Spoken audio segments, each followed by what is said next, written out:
Dimanche dernier, nous méditions sur la compassion et la proximité active de Dieu envers l'humanité.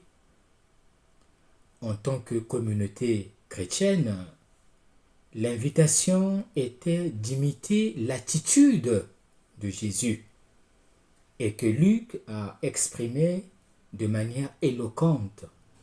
Quand Jésus vit cette veuve, il eut pitié d'elle. En grec, il y a le terme splagchnizomai. Lorsque Jésus vit cette veuve, ses entrailles se retournèrent. Cela signifie qu'il ne faut pas rester indifférent à la souffrance des autres. Nous célébrons aujourd'hui le 11e dimanche ordinaire de l'année liturgique C. La liturgie nous fait réfléchir sur la joie du pardon. Aujourd'hui, les bénéficiaires du pardon offert par Dieu sont deux pécheurs publics. David en première lecture et une pécheresse dans l'Évangile. Nous assistons aujourd'hui, comme les dimanches précédents, à un passage de Jésus dans l'Évangile. L'action se déroule à l'intérieur d'une maison, dans la maison de Simon, un riche pharisien qui a invité Jésus à déjeuner. Pour les Juifs, inviter un hôte ou une personne de marque à déjeuner, surtout le jour du sabbat, équivalait à faire une bonne action. Jésus, dont la renommée s'est déjà répandue dans toute la région de Galilée, reçoit cet honneur. Le passage de Jésus dans la maison de Simon génère le pardon qu'il accorde à une femme pécheresse.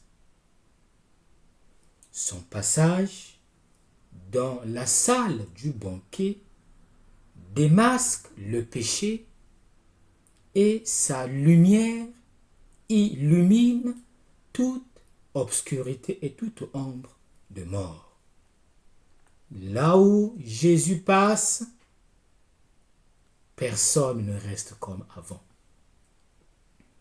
Là où Jésus passe, il se passe toujours quelque chose de surprenant. Il est en effet la lumière qui vient d'en haut. La lumière qui démasque le péché. La lumière passe, tout est démasqué.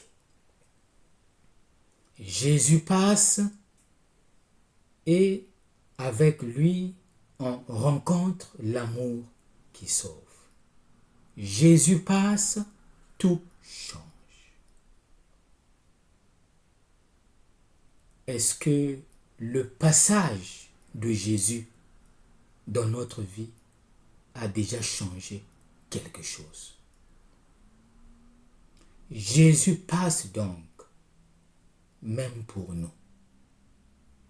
Se cacher sous le sable d'un passé respectable ou d'un présent de bons chrétiens moyens équivaudrait à faire l'autruche. Il est préférable pour nous aussi de laisser couler les larmes de notre repentance, les larmes de notre conversion, de laisser tomber nos cheveux comme la mariée, de laisser tomber notre vie devant l'époux, devant le Christ, de l'embrasser sur les pieds comme le faisait autrefois une personne sauvée de la mort. Le contexte du passage évangélique est donc clairement pénitentiel. Et l'évangéliste Luc l'a peut-être écrit sous une forme définitive, en ayant précisément à l'esprit le parcours liturgico-pénitentiel de la reconnaissance de la maladie et de l'invocation concrète au Christ, le médecin céleste. Ce n'est pas un hasard si des pères célèbres comme saint Ambroise ont appelé la pénitence le sacrement des larmes.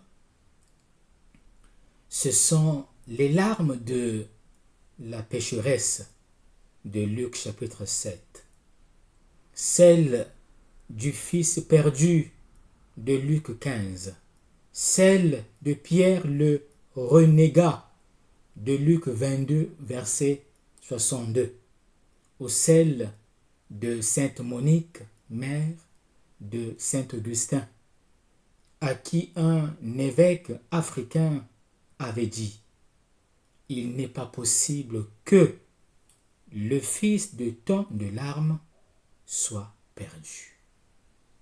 Quel est l'enseignement à retenir? Dans la maison de Simon, Jésus révèle le visage du Père,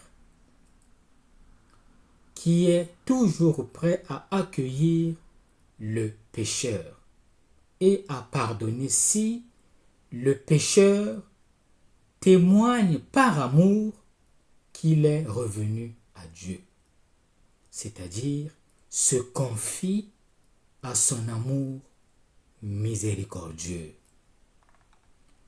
Le pardon de Dieu est justement la restauration de l'homme. C'est la nouvelle création de son être qui est générée à une vie nouvelle. La femme pécheresse, désormais rachetée, fait sienne l'essence de l'Évangile. Les temps sont accomplis et le règne de Dieu est tout proche. Convertissez-vous et croyez à l'Évangile. En rencontrant Jésus dans de l'amour du Père, la femme pécheresse de l'Évangile a répondu précisément par la conversion et la foi, entrant ainsi dans la plénitude du temps du salut. Que devons-nous faire? En tant que communauté chrétienne, l'invitation est de verser les larmes de la repentance. Apprenons aujourd'hui à pardonner et nous serons pardonnés. L'invitation est de ne pas nous considérer comme de justes personnes, de ne pas mépriser les autres. L'invitation est celle de prendre conscience de nos péchés. Souvent, nous ne cultivons pas la vocation de reconnaître nos péchés. En résumé, l'invitation est de ne plus être esclave de son passé pécamineux, mais de devenir, avec l'aide de Dieu, une nouvelle créature. Demandons à Jésus de nous donner son regard. Bon dimanche à tous.